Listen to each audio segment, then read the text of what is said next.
अस्सलाम वालेकुम, welcome to debate eight 8। मैं हूं ईसा नकवी। शौकत वास्ती साहब का शेर है कि शौकत हमारे साथ बड़ा हादसा हुआ, हम रह गए, हमारा ज़माना चला गया। पाकिस्तान की सियासत तब्दील हो चुकी है। आज 3 बड़े इस्तीफे अब तक आ चुके हैं। 8 फरवरी के इंतखाबात के बाद अमीर जमात इस्लामी जनाब सिराजुल हक साहब मुस्ताफ़ी हो चुके हैं, अमारत छोड़ दी है जमात इस्लामी की। इस्तेहकाम पाकिस्तान पार्टी के सरबरा जनाब जहांगीर तरीन साहब अपनी सियासत से किनारा कशी इख्तियार कर चुके हैं। इंतखाबात में नाकामी और बदतरीन नाकामी पर ये 2 इस्तीफे आए। और इसी तरीके से ANP के रहनुमा अमीर हैदर होती जो हैं, उन्होंने भी पार्टी ओहदे से इस्तीफ़ा दे दिया। इंतखाबात में नाकामी पाकिस्तान की सियासत अंगड़ाई ले नहीं रही बल्कि ले चुकी है। पाकिस्तान तब्दील हो चुका है। इस जदीद दौर के तकाजे कौन पूरे कर सकता है, कौन पाकिस्तान के नौजवान तबके को अट्रैक्ट कर सकता है। बुजुर्ग सियासतदान, उनकी सियासत का जादू नहीं चल पाया।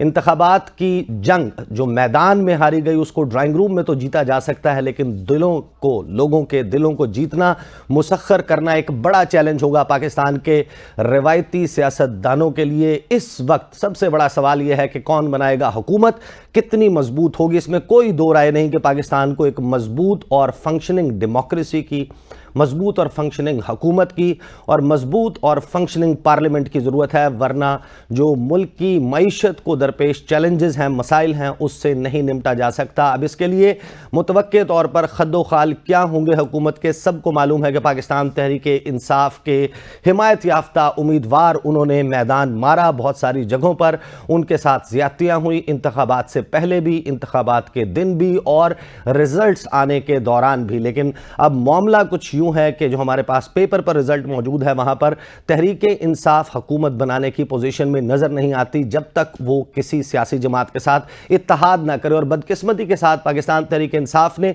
पाकिस्तान की किसी भी बड़ी सियासी जमात के साथ ऐसा वर्किंग रिलेशनशिप नहीं रखा कि वो उसको इन्वाइट कर सके, उसके साथ मिलकर बैठ सके। तो अब सूरत यही है कि जो दीगर 2 बड़ी सियासी जमातें हैं, यानी कि पाकिस्तान मुस्लिम लीग नवाज और पाकिस्तान पीपल्स पार्टी, वो मिलकर हुकूमत साजी करें। लेकिन क्या पाकिस्तान तहरीक इंसाफ का मैंडेट जहां जहां पर मौजूद है उसे तस्लीम किया जाएगा? क्या उनको अपोजिशन करने दी जाएगी? क्या उनको खैबर पख्तूनख्वा में हुकूमत बनाने दी जाएगी? ये वो सवालात हैं जो पाकिस्तान को दोबारा अदम इस्तेहकाम की तरफ धकेल सकते हैं। तहरीक इंसाफ के हिमायत याफ्ता उम्मीदवारों को लालच, दबाव, धमकी, धौंस, किसी भी तरीके से अगर उनसे तोड़ने की कोशिश की जाती है तो फिर एहतजाज का सिलसिला नहीं थमेगा। स्ट्राइक्स की कॉल होंगी, एहतजाज होगा, पहिया जाम हड़तालें होंगी और ऐसे में कोई भी हुकूमत फंक्शन नहीं कर सकती। क्या पाकिस्तान के सियासतदान इतना भी मैच्योर नहीं हुए कि वो दाखिली सियासी इख्तलाफात को पसे पुश्त डालकर मुल्क की तरक्की के लिए मिल बैठे इन तमाम मामलात पर बात करने के लिए? और इस वक्त क्योंकि मामला चल रहा है, एक पावर शेयरिंग फार्मूला तय पा रहा है पाकिस्तान पीपल्स पार्टी और मुस्लिम लीग नवाज के दरमियान, वो किस किस्म का फार्मूला होगा? मेरे साथ गुफ्तगू करने के लिए पाकिस्तान पीपल्स पार्टी के रहनुमा नदीम अफजल चंद साहब मौजूद हैं। चंद साहब, अस्सलाम वालेकुम। पहले तो मुझे ये बताइए कि इंतखाबात के बाद कि किस किस्म की सूरत हाल चल रही है पाकिस्तान पीपल्स पार्टी और मुस्लिम लीग नवाज के दरमियान? देखिए जी, सूरत हाल तो अभी लीडरशिप आज बताएगी CC को। अभी तक तो ऐसी जो बातचीत हुई है, उन्होंने दावत दी है, लेकिन पीपल्स पार्टी के पास तमाम ऑप्शंस ओपन है और देखते हैं क्या होता है। लेकिन मेरे ख्याल में जो मेजॉरिटी लोगों की राय है वो तो ये है कि हमें नून लीग से हट के दूसरी पार्टियों से बातचीत करनी चाहिए। और क्योंकि हमारा मैंडेट जो है वो उनके खिलाफ है और हमारा नजरिया तो बिल्कुल ही उनसे नहीं मिलता, और पहले भी हम PDM में उनके साथ बैठते हैं तो हमें बहुत नुकसान हुआ है। तो ऐसी सूरत हाल में आप देखते हैं अभी क्या CC फैसला करती है। जो CC फैसला करेगी वही हो। अगर आप नून लीग के से हट जाते हैं, उसके बाद फिर आप बाकी जितने भी जमातें हैं उनको मिला लें तो भी आपके पास मेजॉरिटी नहीं बनती, आप हुकूमत नहीं बना पाएंगे। उसके लिए आपको लामहला तहरीक इंसाफ की ज़रूरत पड़ेगी। तो आपका इशारा ये है, हम ये समझें कि ये एक राय मौजूद है कि बजाय नून लीग के पाकिस्तान तहरीक इंसाफ की तरफ देखा जाए? देखिए जी, मेरे ख्याल में अभी क्योंकि BTI जो है वो किसी सूरत भी मेरे ख्याल में अभी किसी पार्टी से बातचीत नहीं कर रही। वो पता नहीं खुद उनके कौन उनकी क़यादत कर रहा है और कौन उनको पहले भी बंद गली में सियासत में उन्होंने धकेला है। अब दोबारा भी वो सियासत उनकी बंद गली से निकलना नहीं चाहते। तो फिर ना पीपल्स पार्टी के पास, ना MKM के पास, ना दूसरी पार्टी के पास तो कोई ऑप्शन नहीं बचती। तो चंद साहब, हक के हुक्मरानी आपके ख्याल में पाकिस्तान की अवाम ने 8 फरवरी को इस मुल्क पर हुकूमत करने का हक किसको दिया है? देखिए जी, जेन्युइन मैंडेट जो है ना, वो तो पीपल्स पार्टी और पीटीआई के इंडिपेंडेंट लोगों के पास है। जो इंडिपेंडेंट लोग हैं, कुछ आजाद जीते हैं, कुछ पीटीआई के जीते हैं, जेन्युइन मैंडेट तो उनके पास है। बाकी तो सब मैंडेट जो है वो ये जुर्लू का मैंडेट है, कोई जेन्युइन मैंडेट नहीं है नून लीग के पास। सही। अच्छा, ये जो मुलाकात चल रही है, मैं आपको सुनवाना चाहता हूं। बिलावल भुट्टो जरदारी साहब ने जो अपनी पूरी कैंपेन चलाई, जो वोट मांगा लोगों से, वो वोट जिस बुनियाद पे मांगा, आज की ड्राइंग रूम में की जाने वाली सियासी जोड़ तोड़, क्या उसकी जस्टिफिकेशन हो सकती है कि जब आप वोट ही जिस बुनियाद पर मांग रहे हैं? प्रोड्यूसर साहब जरा सुनवाएं, बिलावल भुट्टो जरदारी साहब जब जलसे कर रहे थे वो क्या कुछ कह रहे थे। अल्लाह ताला, ये जो चौथी बार शेर को बिठाने वाली बात है, इस साजिश को मैं और आप रोकेंगे। इस तीर से हम शेर का शिकार करके हुकूमत अगर बनना है तो इंशाअल्लाह ताला पाकिस्तान पीपल्स पार्टी इंडिपेंडेंस के साथ मिलकर हुकूमत बनाएंगे। ये शेर वाले कायदे हिज़्ब इख्तिलाफ होंगे। तो चंद साहब, जिस वक्त कोई भी सियासतदान खड़े होकर तकरीर करता है, जलसे में वादा करता है, आवाम से वोट मांगता है, किसी बुनियाद पर मांगता है, तो बिलावल भुट्टो जरदारी जब ये कह रहे हैं कि पीपल्स पार्टी आज़ाद लोगों के साथ मिलकर हुकूमत बनाएगी, तो फिर क्या जस्टिफिकेशन हो सकती है कि आप नून लीग के साथ बगलगीर हों? अब सियासत में डायलॉग ज़रूरी है, बहुत अच्छी बात है, लेकिन वो आवाम कहाँ गई जिससे आपने वोट लिया था? देखिए जी, ये जहाँ तक बात है उन्होंने बिल्कुल ठीक कहा है। अभी भी हमारी प्रायोरिटी यही है कि हमें बातचीत करनी चाहिए। आज सीसी में फैसला होगा। हमने तो राय ऑलरेडी दे दी है कि हमें इंडिपेंडेंट लोगों से बातचीत करनी चाहिए, एज ए ब्लॉक की जाए या इंडिविजुअल्स की जाए। तो हम कर रहे हैं, बातचीत शुरू हो जाएगी इंशाल्लाह आज के बाद, मेरे ख्याल सीसी के बाद। सही। अच्छा चंद साहब, माजरत के साथ मैं आपको ना एक दो चीज़ें और सुनवाना चाहता हूँ। ये ज़रा सुने कि जिस वक्त बिलावल भुट्टो जरदारी ने, और बड़ा हम लोगों ने अप्रिशिएट किया कि एक नई तर्ज जो है वो कायम करने जा रहे हैं बिलावल भुट्टो जरदारी पाकिस्तानी सियासत में। उन्होंने दावत दी कि Nawaz Sharif prime ministerial candidate हैं मेरे मद्दे मुकाबिल जमात के, तो मेरे साथ मनाजरा करें, मुबाहिसा करें, डिबेट करें, जैसे सिविलाइज्ड वर्ल्ड में होती है। प्रेसिडेंशियल और प्राइम मिनिस्टरियल कैंडिडेट्स मुबाहिसा करते हैं, लोगों को उनके ख्यालात का पता चलता है। उस पर बिलावल ने जो कुछ कहा था वो तो आपको मालूम है। जो जवाब शहबाज शरीफ ने दिया था वो जरा सुने। मेहरबान ने कहा कि मैं नवाज शरीफ से मुनाजरा करना चाहता हूं। मैं उसको कहना चाहता हूं कि आप नवाज शरीफ को दावत दें, आपके सूबा का मुआयना करें, वहां पर मुनाजरा भी होगा, वहां पर मवाजना भी होगा। किसी को शेर से शिकायत है कि वो शेर शिकार नहीं कर रहा, 8 फरवरी आने वाली है, पता चल जाएगा, पता जाएगा कि शेर धड़े मारेगा इंशाअल्लाह। तो चंद साहब, ये पाकिस्तान के सियासतदान क्यों तुले हुए हैं मिलकर इस मुल्क के अवाम को ये बावर कराने में कि आप लोग मैटर नहीं करते, हम आप लोगों को बेवकूफ़ बनाते हैं, बना सकते हैं? यानी यही शहबाज शरीफ साहब थे जो कहते थे कि लाड़काना की सड़कों पर ना घसीटा आसिफ अली जरदारी को तो मेरा नाम तब्दील कर देना, और सरे महल की और फलानी करप्शन की दास्तानें, ये सब कुछ कहने के बाद ये आपसे वोट भी मांगने आ गए। और मैं हैरान हूँ कि जिस मोहब्बत, जिस प्यार के साथ बिलावल ने इनको रिसीव किया और शहबाज शरीफ साहब ने इनसे मुलाकात की, कैसे ये सब कुछ कैसे कर लेते हैं सियासतदान? देखें जी, सियासत की बातें तो होती रहती हैं और सियासत में बड़ी बड़ी चीज होती रहती है, लेकिन असल चीज देखना ये है कि हम लोग करते क्या हैं। आज वैसे मुझे जी आप कंटिन्यू करें। वैसे मुझे आज नदीम अफजल चंद जैसा दबंग सियासतदान जो लगी लिपटी नहीं रखता, बात कह देता है जो आ रही होती है दिल में, वो आज थोड़ा सा गुरेज है। नहीं, मैं इसलिए कर रहा हूँ ईसा साहब भाई, एक तो मैं सफर में हूँ, अभी मैं मीटिंग में जा रहा हूँ, दूसरा अभी चीजें फाइनलाइज नहीं हुई। लेकिन इतना मैं आपको बता दूं कि हमारी, जो मैं आपको पहले बता रहा हूँ कि हमारी तो ओपन राय है कि अगर नून लीग से बचा जा सकता है तो जरूर बचना चाहिए। नून लीग ये बड़ी ओपन राय हम तो देंगे पार्टी के अंदर भी, लेकिन जो पार्टी फैसला करेगी फिर वो सबको कबूल करना पड़ेगा जो सीसी फैसला करेगी। अच्छा, एक फार्मूला सामने आया है, ये बात चल रही है कि जो गुफ्तगू हुई है इब्तदाई, उसमें सदर पीपल्स पार्टी का, वज़ीर आज़म मुस्लिम लीग नवाज़ का, पहले 3 साल के लिए नवाज लीग का वज़ीर आज़म, अगले 2 साल के लिए बिलावल भुट्टो ज़रदारी। अगले 2 साल मिलते हैं या नहीं, एक अलहदा सवाल है। स्पीकर कंटिन्यू करे कौमी असम्बली में पीपल्स पार्टी का, सेनेट के इंतखाबात हो रहे हैं, सेनेट का चेयरमैन भी पीपल्स पार्टी को दे दिया जाए, पंजाब मुकम्मल तौर पर मुस्लिम लीग नून अपने पास रखे, और उसके बाद गवर्नर्स और मिनिस्ट्रीज़, ओहदे और एक लंबी चौड़ी काबीना, वही यानी कि सूरत हाल जो पीडीएम में थी, पीडीएम 2.0, पीडीएम सीज़न 2। क्या ये काबिल अमल फार्मूला है? मुल्क को एक मजबूत हुकूमत की ज़रूरत है, दोबारा से उसी तरीके से एक जोड़ेंगे जिनके पास ऑब्वियसली मैंडेट के ऊपर भी क्वेश्चन मार्क मौजूद है, कैसे? मेरे ख्याल में देखेंगे मजबूत हुकूमत, ईसा भाई मजबूत हुकूमत इस वक्त पीटीआई जो है अगर वो होश के नातन ले और वो किसी पॉलिटिकल पार्टी से डायलॉग करे, अगर नून से करना चाहती है तो नून से करे, नहीं तो पीपल्स पार्टी से करे, नहीं तो सारी जमातों से करे, और बैठ के एक मजबूत हुकूमत बन सकती है। लेकिन अगर जो पीटीआई के लोग हैं अगर वही बातचीत ना करना चाहें किसी से और सामने और बात करें पीछे, तो फिर गलत। इसीलिए सियासत जो है ना वो फिर सियासत में चीजें कमजोरी होती है, कंप्रोमाइज करने पड़ते हैं कि जब आपके पास वाज़ेह मेजॉरिटी ना हो, जब क्लियर मैंडेट ना हो, तो फिर मैनिफेस्टो पे भी अमल नहीं हो सकता, जिस तरह बिलावल साहब ने कहा है। तो मेरे ख्याल में अभी जो है ना आप 1-2 दिन सब्र करें, चीजें काफी चेंज होगी और वाज़ेह हो जाएंगी चीजें।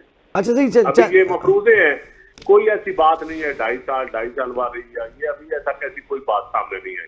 अच्छा चंद साहब, जो बिलावल भुट्टो ज़रदारी साहब की कैंपेन थी, हमने देखा कि वो बाकायदा आवाम की जो पल्स है उसको टच करते हुए नज़र आ रहे थे। सिंध को उन्होंने फोकस नहीं रखा, उनको शायद कॉन्फिडेंस था कि सिंध तो हम किसी भी सूरत लूज़ नहीं करेंगे। पंजाब और खैबर पख्तूनख्वा पर फोकस था, स्टार्ट में खैबर पख्तूनख्वा और फिर बाद में तमाम फोकस पंजाब में शिफ्ट हो गया।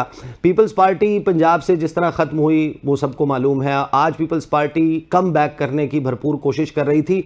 आप लोगों ने एंटी नमाज वोट है उसको अट्रैक्ट करने की कोशिश की, लेकिन क्यों लोगों के जहन में अभी तक आप, और आज दोबारा अपने कंडक्ट से बता रहे हैं, लोगों के जहन में आप ये नहीं डाल सके कि आप वाकई ही एक ऐसी सियासत कर रहे हैं कि जिसमें आप नून लीग को समझते हैं कि वो आवाम की भलाई, ये जो लेकिन जो है ना बड़े 17-18 साल बाद लीडरशिप वर्करों के दरमियान गई है, लीडरशिप ने जलसे किए हैं। बीबी की शहादत के बाद आप देख लेना कितना गैप आ गया था। उससे पहले भी बीबी एग्जाइल में रही है, तो कोई लीडरशिप तो पीपल्स पार्टी की थी नहीं जो पब्लिक के पास जा रही थी। जरदारी साहब थे, वो प्रेसिडेंट थे। तो अब सूरत हाल ये है कि इस वक्त जो हालात हैं, लीडरशिप जब आई है वर्करों के दरमियान, तो आप देख लें कि आप वोट भी देख लें, वोट भी मिला है लोगों को, पीपल्स पार्टी का वोट हालांकि चुराया भी गया है, क्योंकि पंजाब में पीपल्स पार्टी को तो स्पेस ही नहीं दी जाती। आप मेरा इलेक्शन देख लें और कैरा साहब का देख लें और सलीम हैदर का देख लें, पीपल्स पार्टी को तो स्पेस दी नहीं जाती, और इसलिए नहीं दी जाती कि ये कम बैक न कर जाए पंजाब में, क्योंकि ये जेन्युइन पार्टी है और ये अगर कम बैक करेगी तो फिर ये इसका वो हिसाब तो नहीं होगा ना। नहीं, शायद आप लोगों को यकीन नहीं दिला सके। ये जो मुफाहमत की पॉलिसी है इसने पीपल्स पार्टी की सियासत को डैमेज किया है। हमारे जितने भी पीपल्स पार्टी में जानने वाले हैं वो ऑन द रिकॉर्ड ये बात ना कहें बेशक, लेकिन ऑफ द रिकॉर्ड वो हमेशा कहते हैं कि अगर हम नून लीग के साथ दोस्ती करेंगे, अगर उनसे हाथ मिलाएंगे, घोड़े की और घास की दोस्ती हो जाएगी तो घोड़ा खाएगा क्या? देखिए, सिर्फ दोस्तियों से वोट बैंक ना कम होता है ना बढ़ता है। आपको अपनी पॉलिसी जो है वो वाज़ेह करनी पड़ती है और मैसेज देना पड़ता है, पब्लिक को यकीन दिलाना पड़ता है कि ये दोस्तियां भी आपके लिए और दुश्मनियां भी आपके लिए, ये यकीन दिलाना पड़ता है। और अगर ये आप यकीन दिला दें पब्लिक को कि ये दोस्तियां दुश्मनियां पब्लिक के लिए, आपकी अपनी जात के लिए नहीं है, तो ये बड़ा वाज़ेह चीज है। और इसमें मैं समझता हूँ कि इस वक्त जो बिलावल साहब हैं वो बड़ा क्लियर मैसेज दे रहे हैं और बड़ी वाज़ेह सियासत कर रहे हैं, कोई जची चुची सियासत नहीं कर रहे। बाकी सब लोग मैनेजमेंट की सियासत कर रहे हैं। सही है, पीपल्स पार्टी और बिलावल ही दूसरों के तहत जो ओपन सियासत कर रहा है। सही है। चले फाइनली चंद साहब मुझे ये बता दें कि इंतखाबात का जो अमल हुआ है, जो प्रोसेस हुआ है, इसकी शफाफियत पर, इसके गैर जानिबदाराना होने पर सवालात उठ रहे हैं, सिर्फ लोकल सतह पर नहीं। I am not talking about कि जो हारे हैं वो कंसर्न का, खदशात का इजहार करें। सो पूरी दुनिया का मीडिया चीख चीख कर, बैनुल अक़वामी हुकूमतें ना सिर्फ ये कि कंसर्न शो कर रही हैं, वो ये कह रही हैं कि हम यकीन कर रहे हैं कि पाकिस्तान का जो इलेक्शन है वो रिग हुआ है, वो चोरी हुआ, और इस पर तहकीकात का मुतालबा कर रही हैं। पाकिस्तान पीपल्स पार्टी ने सिंध के हवाले से तो कोई ऐसा एतराज़ नहीं किया, पंजाब के हवाले से भी कोई ऐसी गुफ्तगू मेन लीडरशिप की तरफ से नहीं आई। आप क्या समझते हैं कि ये इंतखाबात जो हैं वो साफ, शफाफ, गैर जानिबदाराना थे?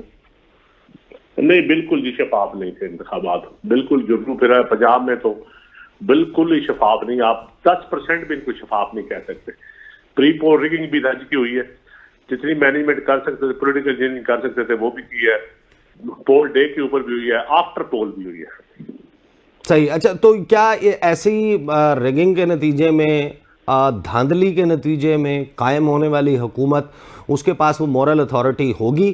क्या लोग उसकी बात सुनेंगे, सब्र करेंगे? ये करता है, ये डिपेंड करता है पॉलिटिकल पार्टीज कितना इस नताइज को तस्लीम करती है, उसके बाद ये जवाब हम दे सकते हैं, या मैं तो नहीं इसका जवाब दे सकते।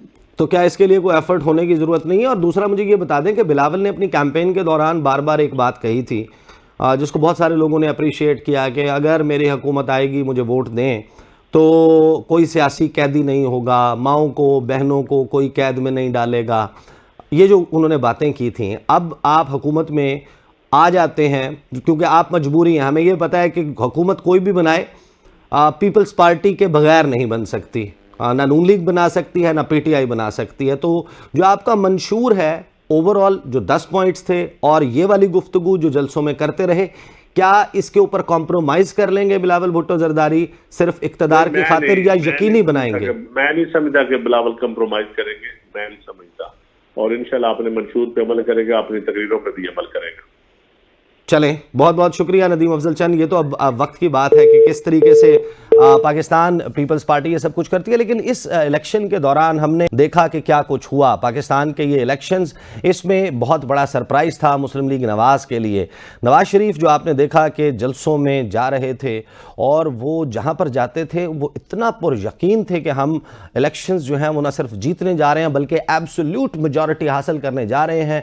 एक के बाद एक जलसा, कहीं पर नवाज़ शरीफ जो है वो एयरपोर्ट बनाने का ऐलान कर रहे थे, कहीं पर मोटरवे बनाने का, और फैसलाबाद में तो उन्होंने, उनका कॉन्फिडेंस इस कदर नज़र आया कि उन्होंने कहा कि मंगो किनिया मोटरवे मंग दो, तुम्हारे राइट से मोटरवे गुजर रही है, लेफ्ट से मोटरवे गुजर रही है, तुम्हारे आगे पीछे से मोटरवे गुजारूंगा। ये शहबाज शरीफ आपको ऑरेंज ट्रेन के ऊपर टरखा देते हैं, तुम बताओ कि तुम्हें क्या चाहिए। हर जगह ये सब कुछ करते रहे, और फिर 8 फरवरी की रात जब नताइज आना शुरू हुए तो सबने देखा कि यासो हसरत की तस्वीर बने हुए थे, आंखों में मायूसी थी, और नून लीग का इलेक्शन सेल अचानक एक उजड़े चमन का मंजर पेश कर रहा था। नून लीग की लीडरशिप जाती उम्रा रवाना हो गई, फिर रातों रात यकायक हमने देखा कि इलेक्शंस के रिजल्ट्स आने का सिलसिला थमा, और फिर कुछ वक्त के बाद जिस तरीके से खदशा जाहिर किया जा रहा था कि सब कुछ जलथल हो जाएगा, बागो बहार हो जाएगा, और नून लीग फिर लगभग 12 से 14 घंटे के वक्फे के बाद दोबारा उसकी लीडरशिप मॉडल टाउन सेक्रेटेरिएट में बालकनी के ऊपर नमूदार हुई, और महज 60 सीटों के साथ नवाज शरीफ साहब ने विक्ट्री स्पीच कर डाली, जिसको बहुत सारे लोग कह रहे थे कि दरअसल ये एतराफ़ शिकस्त है कि वो सिर्फ अपने आप को सिंगल मेजॉरिटी पार्टी डिक्लेयर तो कर रहे हैं, लेकिन हकीकी तौर पर देखा जाए तो उनके पास मैंडेट मौजूद नहीं है। अब इसमें जो पाकिस्तान मुस्लिम लीग नवाज़ के साथ हुआ है, ये वो वक्त है जिस वक्त मुख्तलिफ आरा आ रही हैं, कुछ इंतहाई अहम तफसीलात हैं कि नून लीग के इजलासों में क्या कुछ चल रहा है, मियाँ साहब के एहसासात और महसूसात क्या हैं, आगे की पॉलिसी क्या होगी, और पाकिस्तान तहरीक इंसाफ की हिकमत अमली क्या होने जा रही है। नेक्स्ट सेगमेंट में हमें पाकिस्तान तहरीक इंसाफ इस्लामाबाद से इलेक्शन लड़ने वाले बैरिस्टर अली बुखारी साहब ज्वाइन करेंगे, लीगल टीम का भी हिस्सा हैं वो। इस वक्त क्योंकि इजलास चल रहा है और इजलास से वो रवाना हैं, इंशाल्लाह वो हम तक पहुंच जाएंगे, और हम उनसे पूछेंगे कि तहरीक इंसाफ अब किस किस्म का किरदार अदा करने जा रही है, हुकूमत साजी करने पे जाएगी, अपोजिशन में जाएगी, और मुस्लिम लीग नून के कैंप में क्या चल रहा है, बात करेंगे आफ्टर द ब्रेक।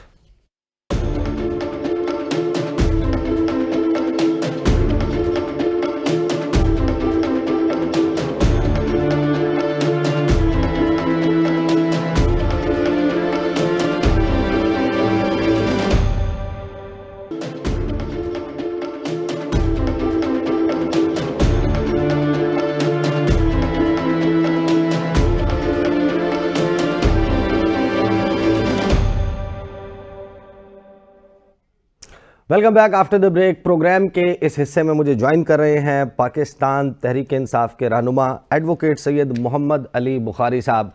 अब इंट्रोडक्शन करवाते हुए मैं थोड़ा सा कंफ्यूज्ड हूँ। मैं इनको जीतने वाला कैंडिडेट करार दूँ, हारने वाला कैंडिडेट करार दूँ, इनका मौक़िफ़ सुनूँ, या इलेक्शन कमीशन ऑफ पाकिस्तान जो अब से कुछ वक्त पहले एक नोटिफिकेशन जारी कर चुका है, बावजूद इसके कि हल्का NA 48 इस्लामाबाद वहाँ पर स्टे मौजूद था।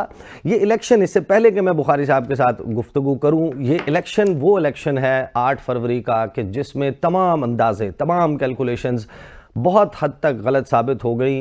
बड़े बड़े बुर्ज उलट गए, बड़ी बड़े सियासी खानवादों को धचके लगे हैं। ये वो इलेक्शन है कि जिसमें आज़ाद उम्मीदवारों ने बदतरीन हालात के बावजूद काया पलट दी, सियासी मैदान जंग में बड़े बड़े सूरमाओं को पछाड़ कर रख दिया। लेकिन उसके बाद जो कुछ हुआ वो भी आप सबको मालूम है। कुछ मुख्तलिफ़ किस्म के अब मैं आपको गुफ्तगू के हिस्से सुनवाना चाहता हूँ। मेहरबानो कुरैशी साहिबा क्या कह रही हैं, रेहाना इम्तियाज़ डार साहिबा क्या कह रही हैं, और जिनको सिंध असम्बली के लिए MPA डिक्लेयर भी कर दिया गया हाफिज़ नईम साहब, जमात इस्लामी के स्टॉलवॉट फ्रॉम कराची, वो क्या कह रहे हैं, जिससे आपको पता चलता है कि ये इलेक्शन पाकिस्तान की तारीख का शायद मुतनाज़ा तरीन इलेक्शन है। सुने ये लोग क्या कह रहे हैं। मुजाहिरा करना चाहिए, खासतौर पे मूसा गिलानी साहब को। वो मेरे मद्दे मुकाबिल हैं, वो जानते हैं कि अगर वो 7,000 से जीते हैं और 16,000 रिजेक्टेड है और ये फॉर्म 45 इसके बरक्स बात कर रहा है, तो सियासी पुख्तगी इसी में है कि आप दिल बड़ा करें और आप इसे कबूल कीजिए। आप फॉर्म 45 अपने सामने लेकर आएँ अगर आपके पास कोई फ़र्क नताइज है या आपकी कैलकुलेशंस फ़र्क है, और आप बड़े दिल का मुजाहिरा करते हुए अपनी हार कबूल कीजिए। सुबह रिजल्ट इन्होंने ख्वाजासों को जिता दिया और उन्हें, मैं गई थी, उस पुलिस ने मुझे धक्के दिए। आज भी मेरा बाजू देखो ऐसे है, दर्द हो रहा है। मुझे अंदर जाने नहीं दे रहे थे 47 फॉर्म लेने के लिए, क्योंकि उन्हें पता था मैं जीत चुकी हूँ। और सुबह देखते देखते रिजल्ट जो है उसके लिए मैं आई हूँ अपनी आवाम का, जिन्होंने मुझे इतना मेहनत दिया और मुझे जीत दिलवाई है, इसलिए मेरी शिकस्त को बदला, मैं वो का हक लेने आई। आजाद उम्मीदवार जो PTI के उनको मिले, और मैं इतना जर्फ रखता हूं कि मैं इस बात का ऐलान करता हूं कि PTI वहां पर उसका हिमायत याफ्ता आजाद कैंडिडेट जीता है और मैं इस सीट को अवेल नहीं करूंगा। क्या हम एक वोट भी इजाफी नहीं चाहते, हमें किसी लॉलीपॉप की जरूरत नहीं है, और हम एक वोट भी अपना किसी को देने के लिए तैयार नहीं है। हमें लोगों ने वोट डाले हैं, लोगों ने हमारे IDA को लिया है।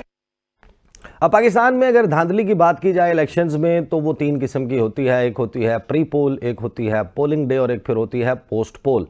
इस वक्त इल्ज़ामात जो हैं वो हर किस्म के लग रहे हैं, और पाकिस्तान तहरीक इंसाफ के जो हिमायत याफ्ता उम्मीदवार हैं वो आए हैं एक बड़े स्ट्रॉन्ग केस के साथ। लेकिन ये अभी तक उनके दावे हैं, election commission of Pakistan, court of law में कैसे सब्सटेंशिएट होते हैं, हतमी तौर पर डिसीजन क्या आता है, इंटरनेशनली बहुत आवाज़ उठाई जा रही है। एडवोकेट अली बुखारी साहब से पूछेंगे कि हल्का NA 48 सब लोगों को यही लग रहा था कि ये जीत जाएंगे, ये 2 पल में क्या माजरा हो गया कि जंगल का जंगल हरा हो गया। हरा झंडा है ना मुस्लिम लीग नवाज का। बुखारी साहब, welcome to the show. What's your side of the story, pre poll, poll day, post poll? अच्छा, बहुत शुक्रिया आपका ईसा भाई। मैं फर्स्टली चलता हूँ मैं प्री पोल से। जब इलेक्शन हमारा डिसाइड हुआ और मुझे टिकट दिया गया पीपल्स पाकिस्तान तहरीक इंसाफ का, तो मैंने एज़ यूजुअल अपना कैंडिडेचर जब जमा कराए, मैंने डॉक्यूमेंट्स जमा कराए। डॉक्यूमेंट्स जमा कराने के बाद सिक्योरिटी होने के बाद हम कैंपेन में गए, तो पता चला कि जी रात को 11 बजे हमने जब टिकट जमा कराए तो बल्ला निशान चला गया। सो फॉर दैट मैटर हमें फिर उसके बाद आज़ाद डिक्लेयर कर दिया। डिटेल सारी पता है आपको। और आज़ाद जब हमने कैंपेन स्टार्ट की तो मेरा निशान पैराशूट आया जी। और मेरे मद्दे मुकाबल उस टाइम डॉक्टर तारक फजल चौधरी साहब थे मुस्लिम लीग नून के। जब मैंने कैंपेन स्टार्ट की तो उन्होंने अपना कॉन्स्टिट्यूंसी चेंज की और वो शिफ्ट कर गए NA 47 इस्लामाबाद 2 पे। दैन उसके बाद एक आज़ाद कैंडिडेट थे जो हमारे पार्टी से भगोड़े थे, गए हुए थे पहले प्रेस कॉन्फ्रेंस करके, उनको हमारे हासिल होगी तरीके इस्तेहकाम की और साथ पाकिस्तान मुस्लिम लीग नून की, तो मुशरिका कैंडिडेट के तौर पे आ गए। और उसके अलावा मुस्तफ़ा नवाज़ खोकर साहब भी इंडिपेंडेंट लड़े थे, TLP के भी कैंडिडेट अजहर साहब थे और जमात इस्लामी के भी, और कुछ आज़ाद भी लोग मौजूद थे। तो सबसे पहले तो ये हुआ कि जी हमें ड्यूरिंग कैंपेन रैली की इजाज़त नहीं दी गई, जलसे की इजाज़त नहीं दी गई, और इसके अलावा किसी भी किस्म की मीटिंग्स बड़ी करने की इजाज़त नहीं दी गई, जिसकी वजह सिर्फ हमारी पॉपुलैरिटी थी। और एक तो ये बात है कि खाली सबके ऊपर इस तरह का इम्प्लीकेशंस हो, लॉ 144 लगा दिया गया तो फिर तो एक्सेप्टेबल होती है, लेकिन हमारे सामने स्ट्रीट्स के अंदर, ग्राउंड्स के अंदर हमारे जो ओपोनेंट्स थे, स्पेशली ये जो साहब मुस्लिम लीग नून के सपोर्टेड थे और अब मुस्लिम लीग नून में जाने का ऐलान भी कर दिया उन्होंने, ये जिनके जलसे हो रहे थे और इनको कॉर्डन ऑफ किया जाता था पुलिस की नफरी के साथ। और जहाँ पर हमारी कॉर्नर मीटिंग होती थी, इंडोर कॉर्नर मीटिंग होती थी, वहाँ पर पुलिस पहुँच जाती थी, पहले लोगों को उठाती थी, मेरे मीटिंग के बाद फिर जाके उनके खिलाफ FIR देती थी। और मैंने 2 रिट पिटिशंस की, one after another, Islamabad high court में जो आज भी पेंडिंग है। उसके ऊपर chief justice Islamabad high court ने SSP operation along with 9 SHOs of my constituency उनको तलब किया, उनसे रिपोर्ट मांगी और उन्होंने कहा कि अब आपने दोबारा इनको तंग किया तो आपके खिलाफ कार्रवाई होगी, लीगली और डिपार्टमेंटल बोथ हैज़ वेल। वो बाज ना आए, फिर मुझे कंटेम्प्ट ऑफ कोर्ट फाइल करनी पड़ी और कंटेम्प्ट ऑफ कोर्ट मुझे इलेक्शन से 2 दिन पहले फाइल करनी पड़ी। और उसके ऊपर chief justice Islamabad high court ने नोटिस किए जो अभी फिक्स होनी है, इस वीक के अंदर रखी हुई है उन्होंने। और मेरे 10 से ज़्यादा मेन जो हमारे वर्कर्स थे, जो हमारी लोकल गवर्नमेंट के जो हमारे लीडर्स थे, उनको उठा के पर्चों में मुख्तलिफ रखा गया, इलीगली हरासमेंट में रखा गया, डिटेंशन में रखा गया, जिसके ऊपर हमने पिटिशंस की और जजेस ने 7 तारीख को शाम को 3 बजे से पहले लोग रिलीज़ किए सारे। ख़वातीन के घरों के बाहर पुलिस डाले खड़े होते थे, उन्हें हरासा किया जाता था, टेलीफोन किए जाते थे। मैं रिकॉर्ड आपको पेश करूंगा और उसके साथ मैं वीडियोस दूंगा जहां लोगों के बच्चों को उठा के लेके कि आप कैसे करें आप उस, और थाने के अंदर बैठा के हमारे वर्कर्स को दूसरे मुखालिफ कैंडिडेट से फ़ोन पे बात कराई जाती थी कि आपको कहने आप उनको ज्वाइन कर लें, नहीं तो आपको हम सजा याब करेंगे। हमारे जो हमारे पोस्टर्स, हमारे एज पर लॉ बैनर्स, हमारे जो हैंगर्स थे, पुलिस अपने जो उनको डाला मिला होता है, जो उनके गश्त के लिए गाड़ी होती है उनके पास, पुलिस वैन, उसके अंदर जाके उतारती थी। वीडियोस उसकी मौजूद हैं, क्लिपिंग्स मौजूद हैं, मैंने ऑनरेबल चीफ जस्टिस को भी कहा मैं दूंगा। इस हद तक प्री पोल हमें तंग किया गया, but thanks to the people. And all of this is happening in the federal capital Islamabad है। और यही वजह है शायद कि ये सारी सूरत हाल अगर प्री पोल बनी तो इलेक्शन डे के ऊपर जो इंटरनेशनल ऑब्जर्वर्स मौजूद थे, सहाफ़ी मौजूद थे, फॉरेन मीडिया, अब आपको फॉरेन मीडिया में उसका एक नज़र आ रहा है कि क्या सूरत हाल है। पोलिंग डे पर आपका क्या दावा है, क्या हुआ एग्जैक्टली, कितने वोट आपको पड़े, कितने आपके मुखालफिन को, और आप कैसे जस्टिफाई कर सकते हैं अपने इस क्लेम को कि हाँ जो मैं कह रहा हूँ वो दुरुस्त है, इतने ही वोट पड़े हैं मुझे? जी, मैं इसकी 2 कैटेगरीज आपको बताता हूँ। जो प्री पोल रिगिंग की बात मैंने की, इससे पहले जिस तरह लोगों को हरासा किया गया, सारी वीडियो क्लिप्स मौजूद हैं उसके, और कोर्ट्स में हम दे चुके हैं वो, जिसके ऊपर कोर्ट ने एक्शन लिया हुआ है, और कंटेम्प्ट ऑफ कोर्ट में SSP ऑपरेशन समेत, ASP समेत उन्होंने सबको तलब किया हुआ। That is a part of a record, क्योंकि मैं खुद एक सुप्रीम कोर्ट का वकील हूँ और मुझे बहुत सी चीज़ें ये आइडिया था, इसलिए हमने उसको लीगली लेके चले 1 बाय 1। और मैं वाहिद कैंडिडेट हूँ पूरी कॉन्स्टिट्यूंसी NA 48 का जिसको एक भी कोड ऑफ कंडक्ट के तोड़ने के एवज जो है कोई शो कॉज नहीं आया, क्योंकि मैंने हर चीज़ लीगल पैरामीटर्स जो कि हमारे खिलाफ बनाए गए थे उसको फॉलो किया। सेकेंडली, जिस दिन इलेक्शन डे था, दैट वाज 8 Feb, बेतहाशा लोग निकले जी, लोगों ने बेइंतहा रिस्पॉन्स किया और मोर देन 55% वोट पोल हुई। सही। और 75,000 प्लस वोट मुझे पड़ी जी। 251 हमारे पोलिंग स्टेशन हैं NA 48 के। सही। And I responsible for my words, जो मैं आपके सामने कह रहा हूँ। 251 पोलिंग स्टेशन थे जहाँ पर पोलिंग हुई, और मोर देन 200 पोलिंग स्टेशन मैं जीता। 200 पोलिंग स्टेशन मैं जीता जी। 200 से ज्यादा आप जीते? मैं जीता हूँ। इसके अलावा मुस्तफ़ा साहब थे, वो भी जीते, तरीके लबैक वाले थे कुछ, वो भी जीते। हर एक में या मैं फर्स्ट आया या मैं रनर अप आया। And the second thing is कि जो हमारा इसके ऊपर जो हमारे फॉर्म 45 थे, हमने लोगों को ट्रेन किया था, बाकायदा लोगों को ट्रेन करके बाकायदा उनको ट्रेनिंग करवाई थी मैंने। और हमारे इस कॉन्स्टिट्यूंसी में 204 से प्लस जो है हमारे वकला रहते हैं, जो पिंडी इस्लामाबाद से थे, जो ऑल तरफ मेजॉरिटी थी, मुझे सपोर्ट कर रही थी। एंड सारे फॉर्म 45 हमारे पास मौजूद हैं। मैंने वो उसको बुक की शक्ल में करके जी 261 के जो जी सारे मेरे पास हैं, कंपाइल किए मैंने। उसके ऊपर एक बाकायदा टीम बैठाई हुई थी जिन्होंने उसकी सारी की सारी स्कैन कॉपी, उसका एक्सेल शीट सारी मुरतब की। मैंने सारी की सारी पब्लिक की, क्योंकि पब्लिक डॉक्यूमेंट है वो। और उसके तहत मेरी 75,000 प्लस वोट बनी।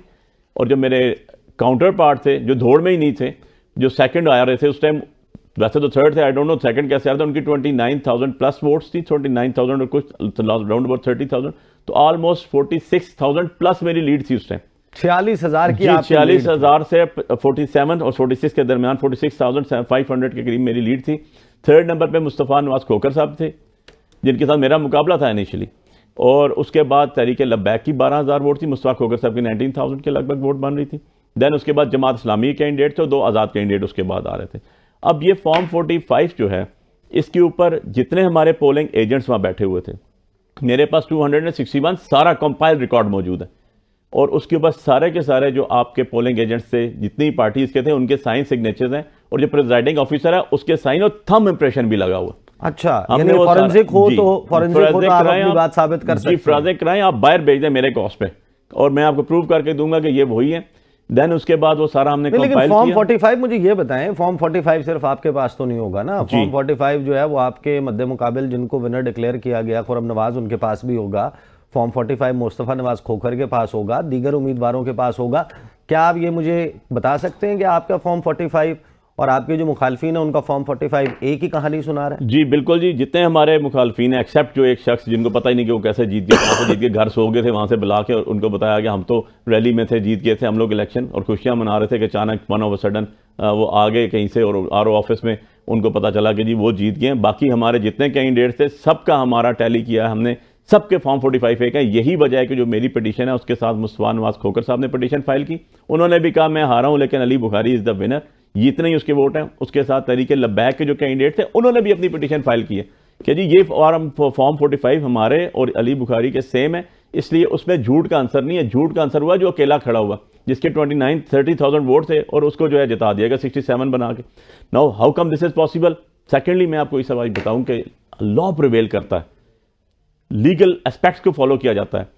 ये पूछना चाहिए कि ये जो आरओ साहब हैं, जो एडीसीजी इस्लामाबाद हैं, जो इंशाल्लाह आगे तारीखें भी भुगतेंगे और इनके ऊपर एफआईआर्स भी होंगी और कंप्लेंट्स भी होंगी प्राइवेट, और डेफेमेशन सूट्स भी इंशाल्लाह होंगे उनके ऊपर, कि इन्होंने किस कैपेसिटी में मुझे अंदर जाने से रोका। फॉर्म 45 अंदर जाते हैं, उसके बाद कंसोलिडेशन का अमल स्टार्ट होता है कैंडिडेट्स की मौजूदगी में, वो खुलते हैं और उनकी मौजूदगी में फॉर्म 47 इशू होता है कि ये कंपाइल रिजल्ट है। मैं अगर आसान लैंग्वेज में बता दूं तो नमाज पढ़ने से पहले वुजू लाजमी है, मैंडेटरी रिक्वायरमेंट है। आपने 45 फॉर्म खोले ही नहीं, हमें अंदर ही नहीं जाने दिया, खुद बैठ के आपने कोई फॉर्म पता नहीं कहां से लेकर आ गए। ये तो आरओ साहब बताएंगे ना हमारे, या डिप्टी जो हमारे डिस्ट्रिक्ट आरओ है वो बताएंगे कि आपने फॉर्म कहां से लाए, कैसे बनाए, अंदर क्यों नहीं जाने दिया आपने। इतनी बड़ी इलीगैलिटी की इन्होंने कि कैंडिडेट जो विनिंग कैंडिडेट है उसको अंदर नहीं जाने दिया, और खुद ही रिजल्ट अनाउंस करके सुबह कह दिया जी कि फलां शख्स जीत गया, आपकी इतनी वोट्स हैं। भाई आप लॉ को फॉलो कर रहे हैं, आप सीएसपी ऑफिसर हैं, आपकी तो सारी चीजें इंस्पेक्ट होंगी। आपने कैसे ये किया? आपको कैसे लोगों के मुंह पे आपने तमाचा मारा? जो सारा दिन लोग वहां पर वोट डालने के लिए खड़े रहे, जिन्होंने अपना मैंडेट दिया, मोर देन 55 to 56% वोट डली आपकी।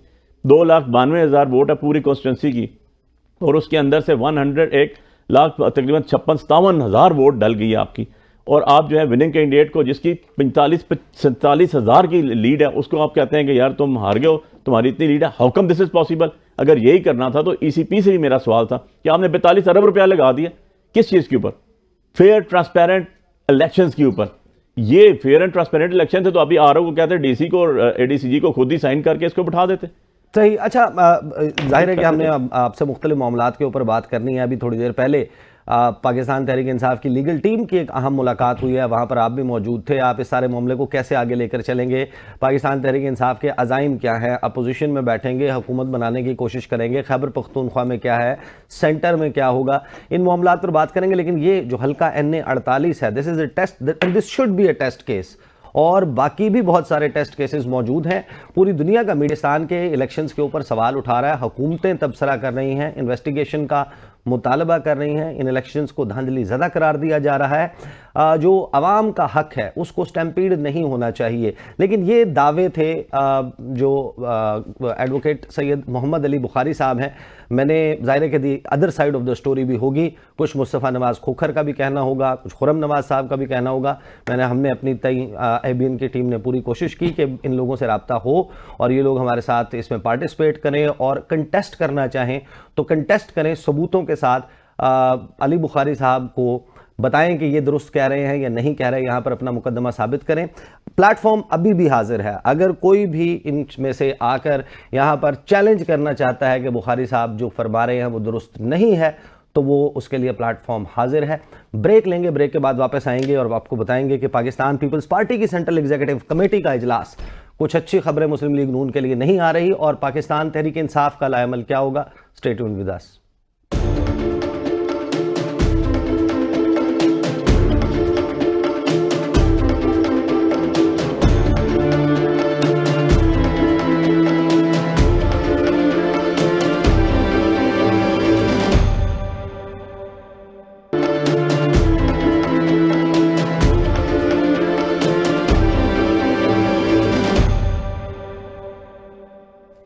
Welcome back after the break. हुकूमत साजी के लिए कोशिशें हो रही हैं। पाकिस्तान पीपल्स पार्टी की सेंट्रल एग्जीक्यूटिव कमेटी का इजलास जारी है और वहां से खबरें कुछ अच्छी नहीं आ रही मुस्लिम लीग नवाज के लिए। सेंट्रल एग्जीक्यूटिव कमेटी ने पाकिस्तान पीपल्स पार्टी की लीडरशिप को तजवीज़ दी है कि जो मुस्लिम लीग नून फार्मूला पेश कर रही है, 2.5 साल का इक़्तिदार को शेयर कर लिया जाए, वो तजवीज़ कबूल ना की जाए। बड़ा नुकसान हुआ पीपल्स पार्टी को पीडीएम दौरे हुकूमत में, और बजाय इसके कि इस किस्म का कोई फार्मूला हो, दो चीज़ें अभी तक सामने आ रही हैं कि सेंट्रल एग्जीक्यूटिव कमेटी ने बिलावल भुट्टो जरदारी को और आसिफ अली जरदारी साहब को ये मशवरा दिया है कि आप अपोजिशन में बैठें तो ज़्यादा बेहतर है, और अगर मजबूत इत्तेहादी हुकूमत कायम होती है तो फिर खुद वज़ीर आज़म बने। अदरवाइज़ थर्ड ऑप्शन ये है कि आप वोट ज़रूर दे दें हुकूमत को, लेकिन बैक बेंचेस पर बैठे, ना वजारतें लें ना ओहदे लें। एग्जैक्टली पाकिस्तान पीपल्स पार्टी क्या करती है। और एक पॉसिबिलिटी जो थी, जो अब तकरीबन मादूम होती नज़र आ रही है, वो ये है कि पाकिस्तान तहरीक इंसाफ वो हुकूमत कायम कर पाएगी या नहीं कर पाएगी खैबर पख्तूनख्वा में, क्योंकि सेंटर में तो वाज़े हो गया है कि वो किसी से इत्तेहाद करने के मूड में नहीं है, और जो नंबर पेपर पर हमारे सामने मौजूद है वो नाकाफ़ी है किसी भी हुकूमत के क़याम के लिए। कुछ आइए कि एक स्ट्रॉन्ग गवर्नमेंट जो कि पाकिस्तान की ज़रूरत है वो कायम कर ली जाए। इस हवाले से क्या लीगल स्ट्रेटजी बनाई है पाकिस्तान तहरीक इंसाफ ने। सैयद मोहम्मद अली बुखारी साहब, एडवोकेट सुप्रीम कोर्ट और तहरीक इंसाफ के रहनुमा हल्का N48 से, इनसे भी पूछेंगे। लेकिन पहले मैं बात करूँगा और शामिल करूँगा शो में तारिक अजीज़ साहब, बड़े ज़बरदस्त रिपोर्टर हैं और मुस्लिम लीग नवाज़ और सियासी मामलात के ऊपर इनके पास बड़ी इनसाइड डिटेल्स होती है। अस्सलाम वालेकुम तारिक भाई। जी वालेकुम सलाम। पहले तो माजरत में फंस गया था यार, मुझे अंदाजा है, मुझे अंदाजा है। अच्छा तारिक भाई, अपनी गाड़ी पे नहीं किया था वो। तारिक भाई आप ऑन एयर हैं, ये मसाइल क्या पेश आएगी आप मुझे बाद में बताइएगा। हम गुफ्तगू कर रहे हैं टेलीविजन स्क्रीन के ऊपर। मुझे ये बताइएगा कि वो शेर है जनाब शौकत वास्ती साहब का कि शौकत हमारे साथ बड़ा हादसा हुआ, हम रह गए, हमारा ज़माना चला गया। ये क्या हुआ? मुस्लिम लीग नवाज कनेक्ट नहीं कर पाई यंग वोटर से। मियाँ साहब तो बड़ा ज़बरदस्त कह रहे थे कि एब्सोल्यूट मेजॉरिटी, सादा अक्सरियत, 2/3 अक्सरियत, ये तो आज़ाद उम्मीदवारों ने छक्के छुड़वा दिए उनके। कोई सोल सर्चिंग की नून लीग ने? क्या बताती हैं अंदर की रिपोर्ट्स? देखिए, इसका दो बातें बड़ी वाज़ेह होती हैं भी। किसी भी आप जब कोई पार्टी इलेक्शन में जाती है तो उसके पास एक तकड़ा मजबूत बयानिया होता है, या दूसरे नंबर पर परफॉर्मेंस होती है। ये इलेक्शन दो चीजों पे जीता जाता है, लड़ा जाता है। आपकी परफॉर्मेंस क्या है, आपका बयानिया क्या है। तो अनफॉर्चुनेटली मुस्लिम लीग नून के पास कोई बयानिया भी नहीं था, क्योंकि पहले वाला बयानिया उनका जो है तब्दील हो गया था। और परफॉर्मेंस भी पीडीएम की 16 माह की गवर्नमेंट थी। 16 माह को ये कुछ भी कहें कि हमारी गवर्नमेंट नहीं, मतलब पीछे था, वो था, लेकिन आम आदमी समझता है कि मौजूदा महंगाई की जिम्मेदार पीडीएम की गवर्नमेंट है, 16 माह की है, तो परफॉर्मेंस भी नहीं थी और बयानिया भी नहीं था, तो इसलिए वोट ज्यादा अट्रैक्ट नहीं होगा। सही। अच्छा, पार्टीज की जब हम बात करें तो जो परफॉर्म नहीं कर पा रही, वहां पर हमने देखा है कि कुछ लोगों ने इस बात को जदीद दौर के तकाज़ों को रियलाइज किया है कि हम नहीं अगर कनेक्ट कर पा रहे आवाम से, और ये हमारा ज़माना शायद अब नहीं रहा, तो यंग लोगों को अपनी पार्टी में मौका दिया जाए। एएनपी से एक इस्तीफ़ा आया, अमीर हैदर होती साहब पार्टी की ओहदे से अलहदा हो गए। आज सिराजुल हक साहब जो हैं उन्होंने अमारत से इस्तीफ़ा दे दिया जमात इस्लामी की, और जहांगीर तरीन साहब सरबराही से मुस्ताफ़ी और सियासत भी छोड़ दी। क्या नून लीग में ऐसी कोई सोच मौजूद नहीं कि इतनी बदतरीन परफॉर्मेंस के बाद, कि जहां पर उन्हें अब बहुत सारे लोगों से जो कह रहे थे कि ये शेर खून चूसता है और शेर जो है वो ज़ियाउल हक की बाकियात है, ये ज़िया लीग है, जब ये ताने मिल रहे थे उनके पास वोट मांगने जाना, माजरत के साथ जिसको सियासी भीख भी कहा जा सकता है, सियासी भीख तलब करना, ये करते हुए क्या रियलाइजेशन है नून लीग के सफ़ों में? ये तो यकीनन उनको इस चीज का एहसास है कि उनको वोट ज्यादा नहीं पड़ा। इस पे बड़ी पार्टी के अंदर डिस्कशन भी हुई है, मीटिंग्स भी हुई है, मुशावरत भी हुई है कि हमें वोट क्यों नहीं पड़ा, उसकी वजूहत की हैं। तो वो अभी हुकूमत साजी के बाद यकीनन तौर पर वो अपनी तंजीम के ऊपर भी जो है असर नौ मुनज़्ज़म करने का एक सोच पाई जाती है कि पार्टी को कैसे मुनज़्ज़म किया जाए, यूथ को कैसे एंगेज किया जाए। अभी मरियम नवाज साहबा के आने के बाद ये लाजमी हुआ है कि खवातीन को उन्होंने एंगेज किया और यूथ को एक हद तक किया है जो पहले भी नहीं था। तो अब आपने जो कहा पार्टी की क़यादत तब्दीली की, नवाज शरीफ साहब तो बेहतर वैसे भी उन्होंने पार्टी की क़यादत तो बेटी को दे दी है ऑलमोस्ट। आज देखें कुछ 7 MPs शामिल हुए हैं नून में, तो ना उनको शहबाज साहब मिले ना नवाज साहब मिले, तो मरियम बीबी नहीं मिली, उनसे मुलाकात की और शमूलियत का ऐलान किया। तो ऐसा तो पार्टी तो ऑलमोस्ट मरियम नवाज को हैंड ओवर हो चुकी है। सही, नून लीग की अंदरूनी फिजा क्या बता रही है आप लोगों को कि मरियम नवाज साहिबा उनका पार्लिमानी सियासत में पहला कदम है और वो किक स्टार्ट कर रही हैं अपनी पार्लियामेंट्री पॉलिटिक्स उन लोगों को शामिल करवा के जिनके बारे में वो कहती थी कि लोटों की जगह बाथरूम में होती है, ये वो पब्लिकली कहती थी, आई एम ओनली कोटिंग हर, और वीडियोस जारी की जा रही हैं बहुत सारे लोगों को अपने साथ शामिल करवा के जिनके शामिल होने की वजूहात के किस्से ज़बान ज़दे आम है। देखिए जी, वो जो पोलिटिकल स्टांस अलग बात होती है, ये एक लोटों की बात, ये एडिलिज्म होता है कि लोटे नहीं लेंगे, इलेक्टेबल नहीं लेंगे। वो खान साहब भी कहते थे, ये भी कहते थे, इवन के नवाज शरीफ साहब ने एक दिन पहले भी कहा था कोलिशन गवर्नमेंट खुदा का वास्ता है नाम ना ले। अगले दिन उन्होंने पीपल्स पार्टी के साथ मुज़ाकरात करने शुरू कर दिए। आपने जो कहा कि लोटाइज्म पे मरियम बीबी कह रही थी कि लोटों को ये जगह बाथरूम में होती है, वो एक सियासी स्लोगन के तौर पर होता है, पोलिटिकल होती है, सब तमाम पार्टीज देती हैं। अभी पीपल्स पार्टी भी आजाद को मुशावरत करेंगे, पीपल्स पार्टी भी करेंगे, नून लीग भी करेंगे। इसी तरह इमरान खान साहब ने कहा था इलेक्टेबल को मैं बिल्कुल अपनी पार्टी में नहीं घुसने दूंगा। सही, तारिक भाई मेरे साथ रहे मुझे बुखारी साहब को, एडवोकेट सैयद मोहम्मद अली बुखारी साहब को शामिल करें दे। बुखारी साहब, पॉलिटिक्स तो ज़ाहिर है कि चलती है, पॉलिटिक्स से किसी भी शख्स से किसी भी ओहदे वाले से मुकद्दम है ये मुल्क, ये रियासत, इस रियासत में हमारे बच्चों का मुस्तकबिल। तो रियासत में चलना है। इस वक्त ऑन टेबल आपके पास PTI के पास नंबर मौजूद नहीं है कि आप हुकूमत फॉर्म कर सकें। क्या इसका मतलब ये है कि आप जो हुकूमत फॉर्म होने जा रही है, ये उसकी कोशिशें हो रही हैं, उसमें रखने डालेंगे, वही एहतजाज, धरनों, ये वाला सिलसिला होगा, या पार्टी में अब ये रियलाइजेशन है कि no, let the system work, let और हुकूमत को काम करने दिया जाए मुल्क की बेहतरी के लिए? देखिए ईसा भाई, सारी चीज़ें टॉप एंड हमारा मुल्क है, हमें हर लिहाज से इसकी सालमियत, इसकी प्रोग्रेस की तरफ सोचना चाहिए, इसमें तो कोई शक नहीं है। हमारी प्रायोरिटी ये और हमारा टॉप एंड भी यही है। सही, इमरान खान साहब का भी यही टॉप एंड है, इसीलिए हम उस आइडियोलॉजी के साथ हैं। दूसरी बात यह है कि मुल्क चलाने के लिए क्या पार्लियामेंट के अंदर, कानून साज असम्बली के अंदर इस चोर रस्ते से लोग बैठाए जाएंगे और उनसे लोगों के लिए कॉन्स्टिट्यूशनल अमेंडमेंट्स करवाई जाएंगी, कानून साजी की जाएगी?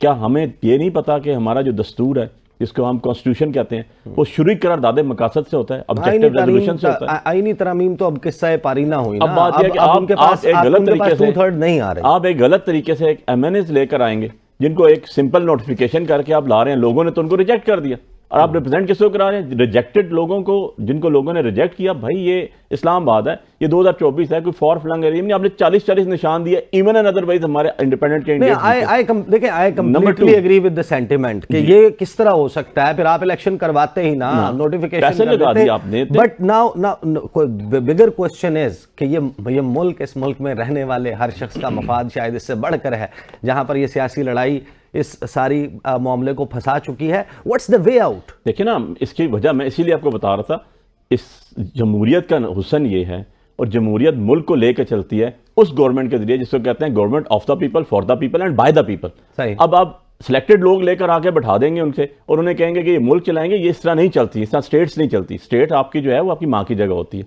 आपको रिस्पेक्ट देनी पड़ती है, उसको आपको डिग्निटी देनी पड़ती है, तब रिटर्न में आपको वो डिग्निटी और रिस्पेक्ट मिलती है। अब जो हमारी केपी की हमने बात की, केपी में तो हमारे 94% ऑलरेडी बैठे हुए, सही, वहां तो आप हुकूमत बनाने जा रहे हैं। अब आ जाती है दूसरी साइड पे, तो इनके साथ कोलिशन का तो हमारा कोई इरादा नहीं है जी, ये तो इम्पॉसिबल है कि आप एक सही। जीती हुई सीटों को रात को शब खून मारें, लोगों के मैंडेट चोरी करें और उनको बैठाएं और क्या sorry I am cutting you short, मेरे पास वक्त जो है वो खत्म हो गया है तो प्रोग्राम। बहुत बहुत शुक्रिया एडवोकेट सैयद मोहम्मद अली बुखारी साहब, नदीम अफजल चंद साहब ने हमें प्रोग्राम के आगाज़ में ज्वाइन किया, और तारिक अजीज़ साहब। इस वक्त पाकिस्तान को एक स्ट्रॉन्ग गवर्नमेंट की ज़रूरत है। पाकिस्तान के जो मुआशी मुश्किलात हैं, 27 अरब डॉलर पाकिस्तान को नवंबर 2024 तक दरकार है। जो भी है हुकूमत कायम हो, ABCD, कोई भी पार्टी हुकूमत बनाती है, मिलकर बनाती है, तहरीक इंसाफ शामिल होती है, but everybody has to chip in positively, मुस्बत तरीके से इस मुल्क की बेहतरी के लिए काम करें। पाकिस्तान गुज़श्ता 2 साल की सियासी लड़ाई में जितना लूज़ कर चुका है, मज़ीद इसका मुतहम्मिल नहीं हो सकता। उम्मीद के इजहार के साथ कि